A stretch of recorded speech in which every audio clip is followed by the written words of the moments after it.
welcome to the CELS lunchtime seminar. And one of the things that we heard during continuing to hear during the Brexit debate is that we should leave. Because if we leave, we can make our own laws and do our own thing.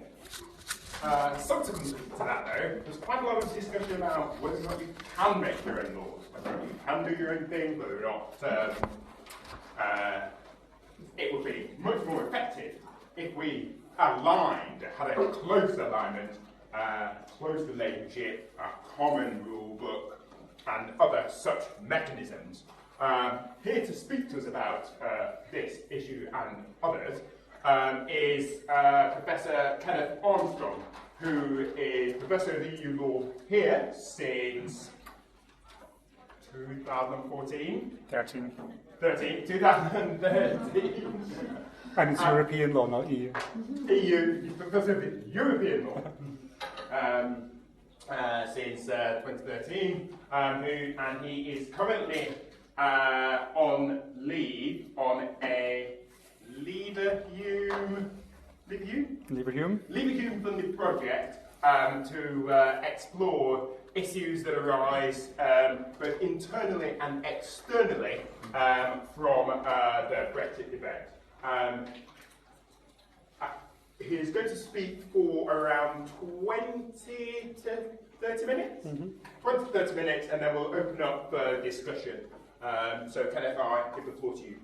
Thanks very much, Hockey, and thanks very much, everybody, for coming along today to the talk. As Hockey said, this is some work that I've been doing or trying to do in the context of a Leverhulme Trust Major Research Fellowship called The Brexit Effect, looking at issues of convergence and divergence after Brexit.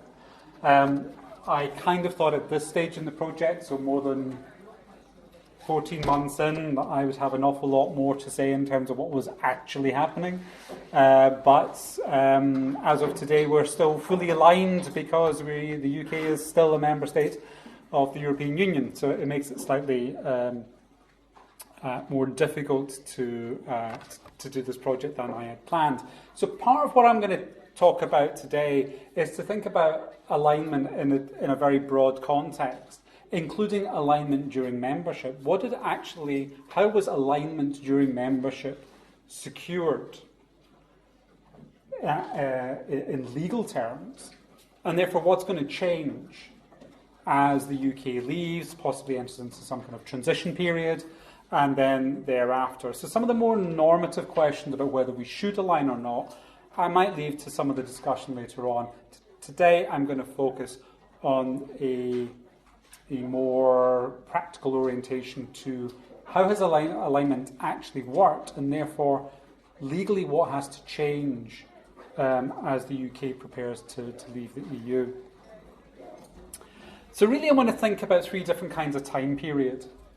The moment of accession, and then the period of membership, and how UK law was aligned with, complied with, a developing EU regulatory landscape. And I should say that my project focuses specifically on EU regulatory policy, by which I'm looking at issues of market regulation, particularly products, services regulation, rather than the totality of compliance with EU law. The second period to then look at will be the transition period that is established under the withdrawal agreement, and how alignment will work there, and then what happens thereafter, what happens in the future in terms of post-membership. So that's the kind of three time periods. And I want to deal with, I guess, really three dimensions. I'm probably going to deal more with two of those dimensions than the third. The first dimension is the policy context. Well, what's the policy context that surrounds alignment? Why align? What choices have been made during membership, but what choices are being made, particularly about transition and the post-transition period? And specifically, I want to think about instrumental choices. What choices has the UK made in terms of how it has secured its alignment over time? And then the third dimension is the more difficult question about how do you secure democratic oversight and accountability for these choices and the choices to align or diverge. So that's really what the paper, when it develops, will try and do. So I'll try and deal with some of these themes today. So let's think about the policy context first of all, and the policy context of membership itself. The UK had a position as an EFTA state, as a member of the European Free Trade Association, that it chose to give up and to accede to the then European communities and take on membership.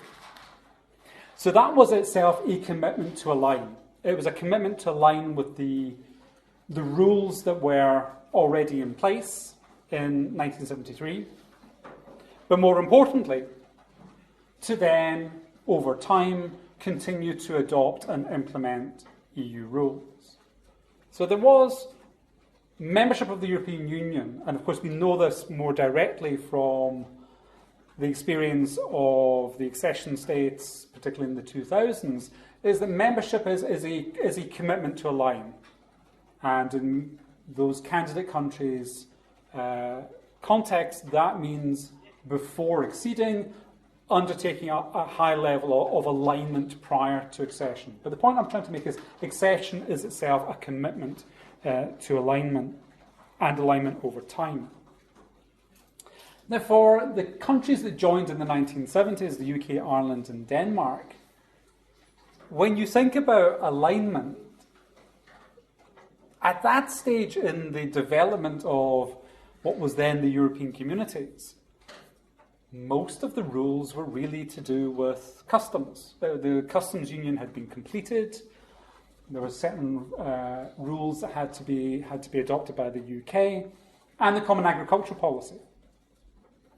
The sort of market regulation rules that we think of now were really not in existence, or only beginning to develop through the 1970s. And I'll say a little bit more about that later. So the point is, at this stage of alignment, there was less of the kind of market regulation material to align with. And if you think of those of you who are studying European Union law, and particularly free movement law, the classic cases of Dassonville and Cassis on the free movement of goods all presupposed that there was no harmonisation, there was no EU rules in place. Regulatory policy does, however, begin to emerge in the 1970s. It emerges in a number of different areas, largely focused on goods, but including some of the environmental aspects. The kind of waste directives appear in the 1970s onwards. But there's a real step change takes place through the 1980s with the internal market programme and the drive to complete the single market. So this idea of a single market rule book in different sorts of areas only really begins to take off the ground once the UK has joined in the 1980s. And of course, from a policy point of view, the UK was fully behind that, fully behind the idea of creating an internal market, and that included EU rulemaking.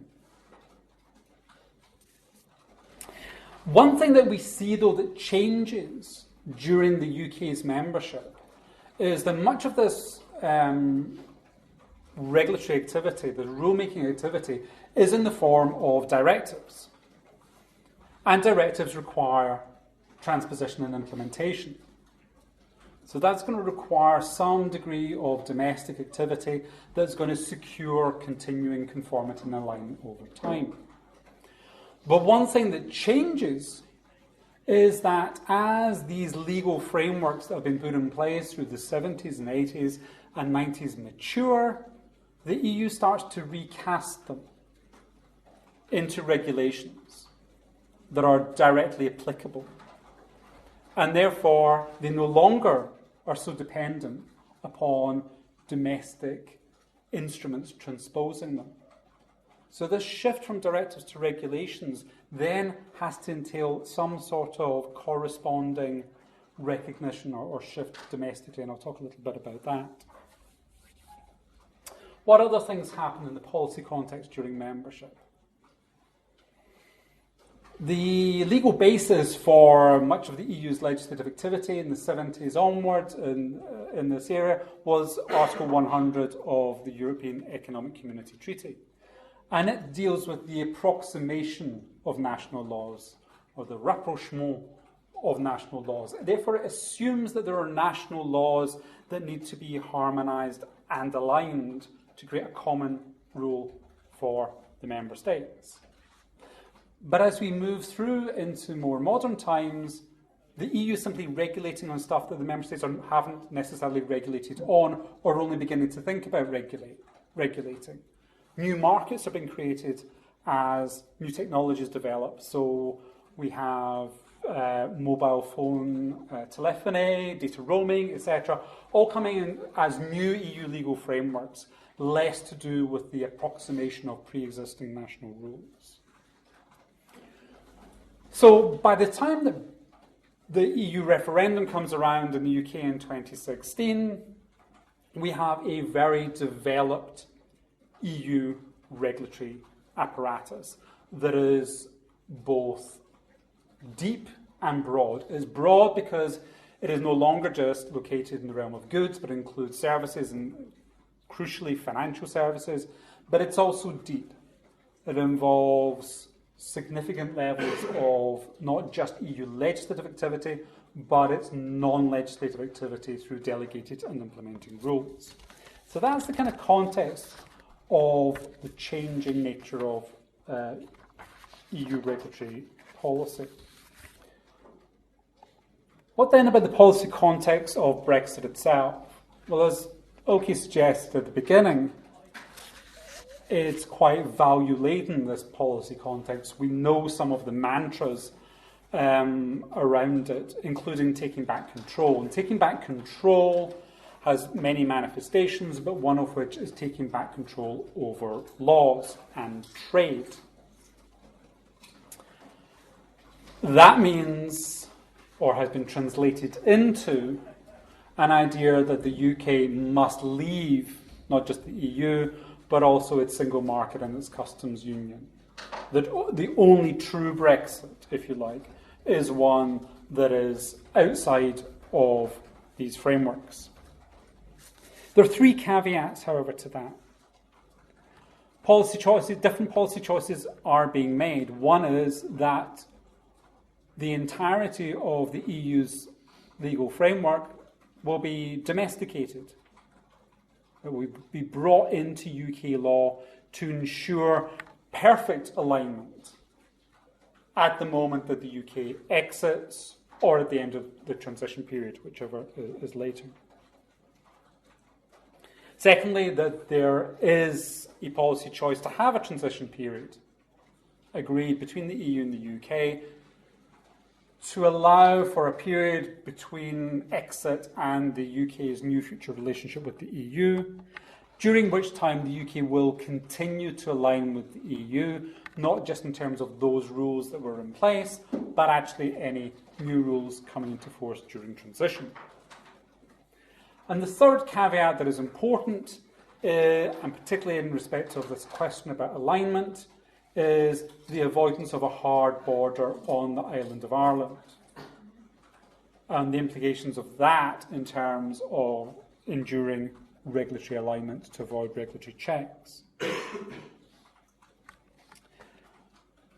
There are other policy choices that are being made here that I think are also worth highlighting. One is the repeal of the European Communities Act 1972. The European Communities Act 1972 has been the cornerstone of the UK's legal framework for giving effect to its membership. And we'll talk a little bit more about that in a moment. And therefore you may think, well, the repeal of that act is just the obvious thing you do when you're going to then leave the European Union.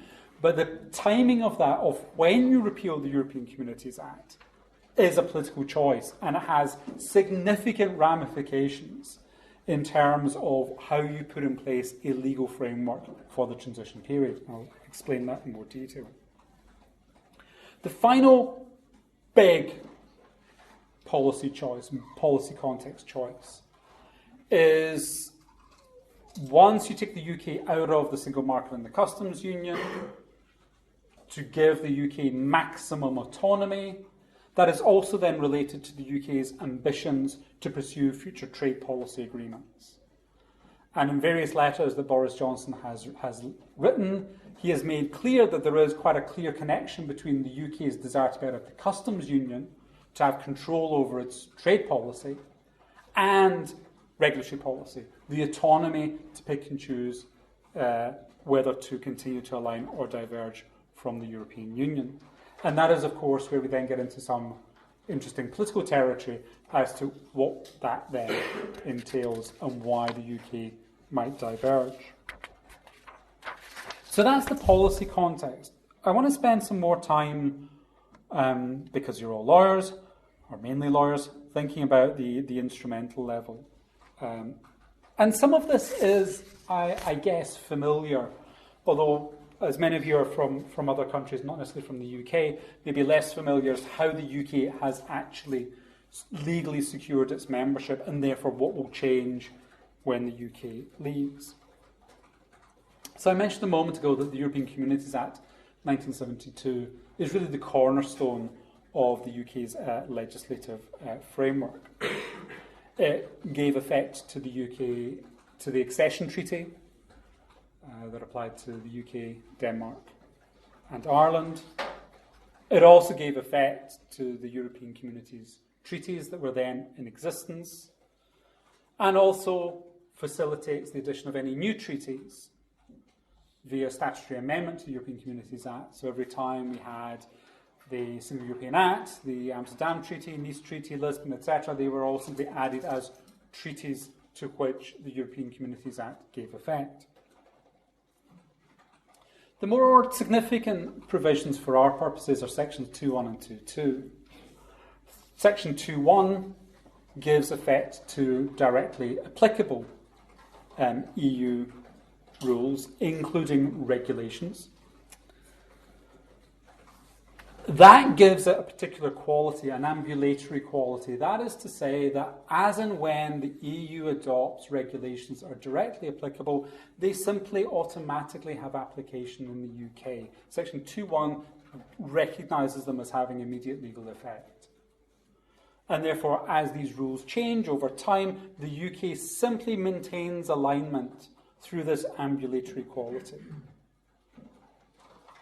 Section 2.2, however, gives a different power, and that is the power to, via domestic regulation, via statutory instruments, to incorporate EU obligations into national law, and that particularly applies to directives which require transposition into domestic law. So, thinking back to what I said at the outset about how things had changed during membership, the Article 2.1 ambulatory quality actually wasn't particularly of much application to market regulation, because there was very little of it, and what came in through the 70s and 80s was through directives. And therefore this ambulatory quality of alignment was really much more directly related to changes in any of the EU customs rules, and particularly the Common Agricultural Policy, which is largely done via regulations. The other thing to say, though, is that although the European Communities Act is, if you like, the cornerstone, the constitutional cornerstone of alignment, other pieces of primary legislation in the UK could be used to transpose directives into domestic law. The European Communities Act itself amended the Food and Drugs Act of 1955 to include within it a provision very similar to Article 2.2, to allow ministers to adopt delegated rules to implement EU food rules. The Consumer Protection Act 1987, used to implement the Toy Safety Directive, for example, and the Health and Safety at Work Act of 1974, used to implement EU pesticides, the biocides directive as it then was. So the landscape, mechanisms for alignment, dominated by the European Communities Act, but includes these other pieces of legislation. So if you think about what's going to happen next, when we repeal the European Communities Act, we're going to have to think about, does something replace it to give effect to something during transition? But these other pieces of legislation may still exist, and therefore may only need amendment in some shape or form, may not need to be entirely replaced or recast. So,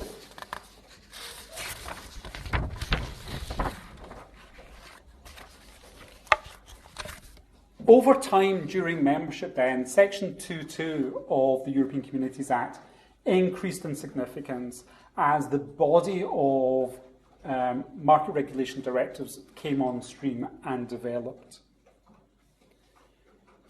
This Section 2.1, ambulatory quality, as I said, was really only significant at the beginning for the Common Agricultural Policy, but it becomes much, much more engaged as the EU's legal framework matures and these market regulation directives are flipped into being regulations. Suddenly, you no longer need a domestic instrument for alignment. You have a regulation which is directly applicable and given effect via Section 2.1. The other thing that changed during membership was to recognise that once you implemented directives via statutory instruments, the painful thing about these directives is they were continually being amended to take into account technical, scientific progress, changes. Suddenly we find that the particular concentration of chromium-4 in a paint is more toxic than we thought. So then we change the rules on that at EU level. Well, hang on, that means changing the domestic statutory instrument again. What was introduced by the Legislative and Regulatory Reform Act 2006 was the capacity for the statutory instruments, the domestic rule, to have an ambulatory quality. So you get, for example, toy safety regulations in the UK implementing the Toy Safety Directive. You may have annexes to that directive which then tell you certain things about health and safety, limits of lead in paint, etc., which are constantly being changed. The toy safety regulations have a provision which means that anything that it refers to as a schedule to the regulation has the same meaning as an annex to the directive. So therefore it just updates over time as the annexes are changed at EU level. The regulation is automatically securing alignment through the directive, through the domestic regulation. So the system is getting cleverer at recognising that these kind of ambulatory qualities are quite handy to keep the rules perfectly aligned over time.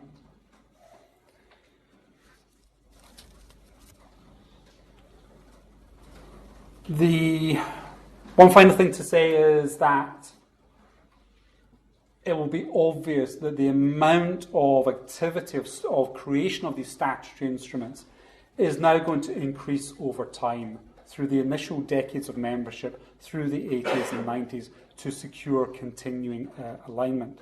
And I hope I have a kind of graph here which shows that.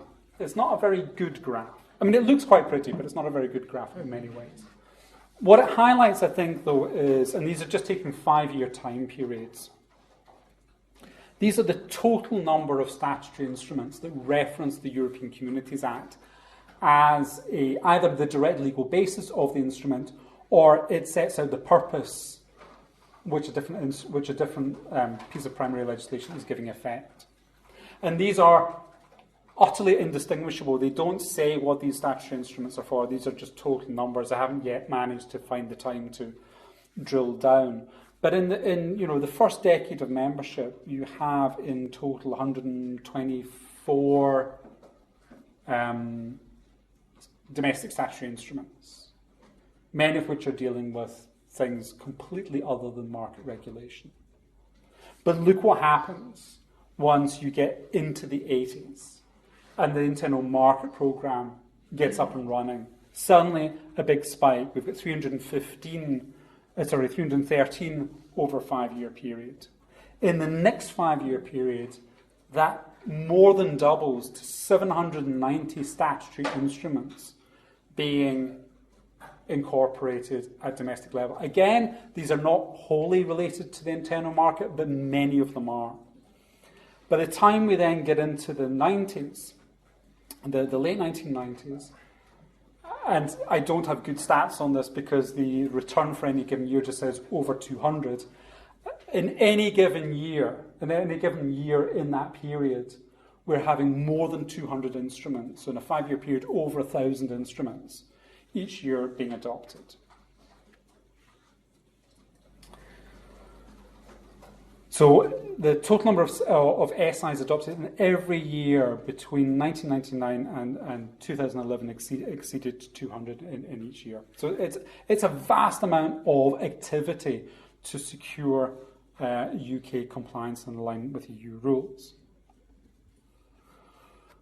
So what's going to happen then when the UK leaves? So the legal tasks that the UK is facing are, I think, primarily 4 in number.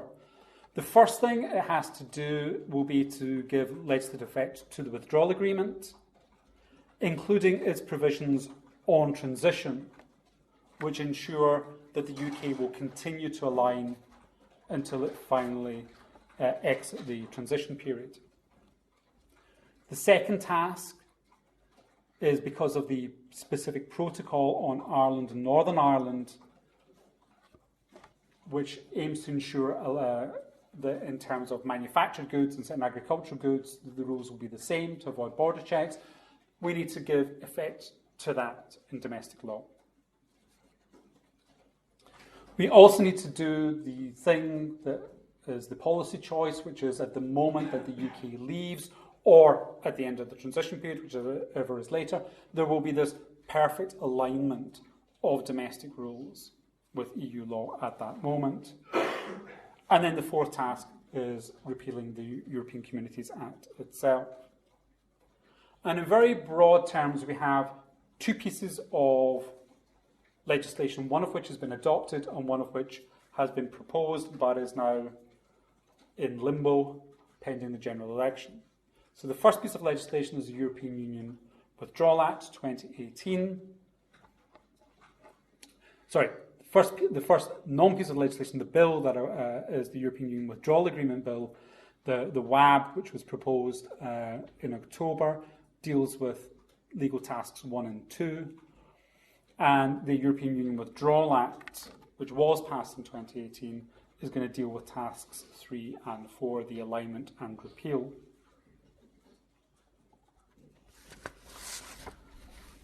Now, this is not a very happy situation. The repeal of the 2018 Act, the repeal of the European Communities Act, 1972, by the 2018 Act complicates things. It would have been perfectly possible for the UK not to have repealed the 1972 Act and just kept it running during the transition period. Sections 2.1, Sections 2.2 would apply. Directly applicable rules continue to apply. Anything else that required transposition, Section 2.2. Everything would have stayed the same. That isn't going to happen. It has been repealed. And therefore what? Yeah. But on what date is it repealed? Well, the commencement order finally specified that it would be repealed as of exit day. So it will be repealed. But exit day is what makes exit day the start of the transition period rather than the end of the transition period? Because the WAB identifies a different endpoint called the IP completion date or something, the implementation and completion date, which is when transition ends. So we still have exit date when we leave, and this new date, IP completion date, which is when the transition period ends, and then we get the new future. So a political choice has been made that we have to leave, and the European Communities Act has to be repealed. The effect of that is that the Withdrawal Agreement Bill, which still wants to give effect to EU law in the UK during the transition period, and in the same way as it was given effect during membership, a condition in Article 4 of the Withdrawal Agreement, means that it has to summon up the spirit of the European Communities Act, to resurrect it or reincarnate it in some form by saving its effect. So Section 1A is introduced into the 2018 Act to do that. For the purposes of Part 4 of the Withdrawal Agreement, that is the transition period. The WAB also introduces a new Section 1B into the 2018 Act, which is to preserve the effect of Section 2.2 of the European Communities Act. So let's think about this. First thing, 1A, is preserving the ambulatory quality of alignment contained in Section 2.1 of the European Communities Act. That effect will be saved. Directly applicable rules will still have application during the transition period, alignment secured. I don't have a problem with that. I think it's slightly odd that you just haven't kept it formally in force, but you're just saving its effect. That's not so difficult. Where things get difficult is with the idea that you can save the effect of Section 2.2. Section 2.2 is a rulemaking power. So you've repealed the instrument that creates the rulemaking power, but somehow you save its effect as a rulemaking power, that you can continue to use UK statutory instruments that reference Section 2.2 of the European Communities Act to transpose any new legislation that comes into force during the transition period. I find I do struggle with the idea that other legal systems would accept the idea that your parent act is repealed, but somehow another piece of legislation saves its effect as a rulemaking power. That strikes me as really quite odd, and it's odd because of this policy choice, this policy commitment to repeal the European Communities Act. So, in a way, the European Communities Act is dead, but it's resurrected. The ghost of the European Communities Act haunts the Withdrawal Agreement Bill to continue to allow for UK law to align with EU law during transition. What happens then after transition? This is particularly important for what happens in Northern Ireland. So Northern Ireland will be in the same position as the rest of the UK through the transition period. All the same rules will continue to apply to all of the UK. But once the UK finally exit transition, or if there is no transition, this alignment that is desired for Northern Ireland has to be given some form of legal effect. The Withdrawal Agreement Bill introduces a new Section 7A into the 2018 Act to reincarnate the wording of Section 2.1 of the European Communities Act when applied to the protocol, again, so that the ambulatory effects of EU law can, in some way, the ambulatory effect can continue to ensure the application of directly applicable EU law in Northern Ireland. The WAB also introduced a new Section 8C into the 2018 Act to give ministers powers to make statutory instruments to implement the protocol. So we'll have another new rulemaking power to use statutory instruments to align the rules in Northern Ireland. Note what's going on here, that this withdrawal agreement bill is continually having to amend the Act that was enacted last year.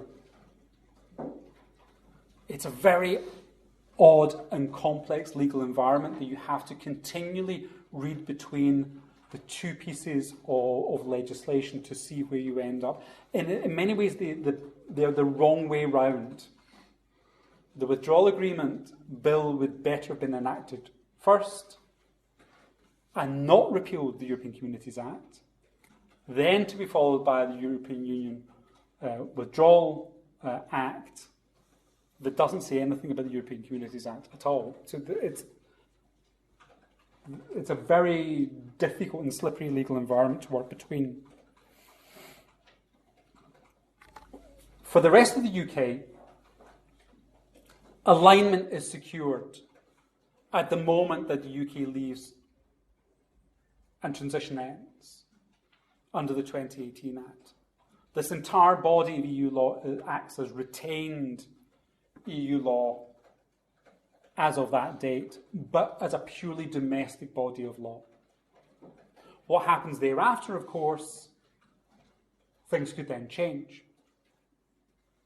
The Section 19 of the 2018 Act says that nothing in this Act shall prevent the United Kingdom from replicating in domestic law any EU law made on or after exit day. That's a slightly odd provision because it's not saying you shall enact rules to give effect to any new rules. It's just saying nothing in this Act prevents you from doing it. But presumably it doesn't create a power to... And it doesn't create a power. So it doesn't... You have to find the power in some other piece of legislation. Exactly. So there's going to have to be something else there. All it's doing is signalling that there's nothing in the Act prevents you from enacting a rule that replicates an EU rule. But if you want to do that, as Bill says, you're going to have to find some other legal power and legal basis on which to do that, which is itself an interesting question. But with all this body of rules being domesticated, they don't necessarily work in the way that they should do because they presupposed EU membership. And therefore there's the Section 8 deficiency power in the 2018 Act, which allows these to be amended. But in a sense, when we talk about it being a deficiency, the deficiency is that they no longer make sense in the context of not being a member state. And if it's a very wide power to amend those regulations. And therefore, hundreds of statutory instruments are being created to domesticate and amend and change the domestic rules to make them work. And in some cases, and this answers your point, those regulations are being changed to include the power in the statutory instruments to then amend the rules as they would then change over time. So the power is then subsumed somewhere, usually deep within the regulations, because they view it as a deficiency that something which would have changed at an EU level now requires something to be done domestically. And therefore the power is there for the minister, for example, to change the schedule to a regulation to add in chromium-4 as a new list of prohibited substances. So the rule-making power is delegated right down. Okay, I'm running out of time, I realise. So I think one of the key things I'd note then is that kind of ambulatory quality where rules would automatically adjust and align is now being replaced with ministerial discretion. Ministers are empowered to enact rules. They are the ones who are going to be choosing whether to continue to follow EU rules or not follow them. And this is often on very technical stuff, but often stuff that you actually really care about, which is what if the EU decides to ban a pesticide because they believe that it harms bees, but a UK minister decides, actually, farmers really quite like using that pesticide and we're not really that bothered about the bees. will we or will we not change the regulation? And it's hidden in delegated rulemaking. Which leads me to my final slide, which is about oversight. So taking back control isn't just about having technical control over laws in the way in which I've been describing. It is also about having democratic accountability for rulemaking. Now, one of the critiques of the EU as a form of regulatory state is that the regulatory state outsources this question of democracy and replaces it with some form of bureaucratic, technocratic expertise. We simply rely upon scientific evidence, we rely upon expertise, we rely upon independent institutions to make those decisions about pesticides, chromium levels, etc. But of course that is part of the complaint about EU membership, is that these kind of democratic choices seem to have been replaced with something else. And therefore, if that's one of the causes of Brexit, we might then think that the answer then isn't just to replicate the regulatory state, but somehow to radically change it, to do something different, to take back control and do something different. But I think what we can see emerging isn't that.